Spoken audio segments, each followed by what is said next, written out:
पुणे जिल्ह्यातली जी घटना आहे ही अतिशय निंदनीय, अतिशय दुःखदायी अशा प्रकारची घटना आहे।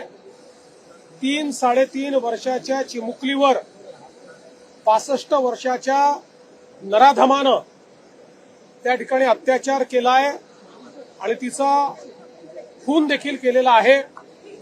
आरोपीला अटक झालेली आहे। आरोपीचे अशा प्रकारचे जुने संदर्भ देखील त्या ठिकाणी दिसतायत।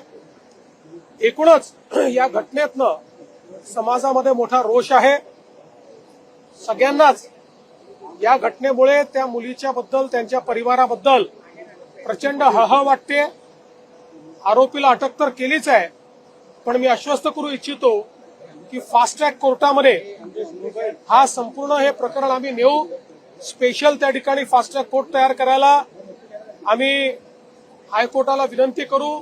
स्पेशल पब्लिक प्रॉसिक्युटर देऊन कमीत कमी वेळात या नराधमाला मृत्यूदंडाची शिक्षा झाली पाहिजे अशी मागणी कोर्टापुढे आम्ही करणार आहोत।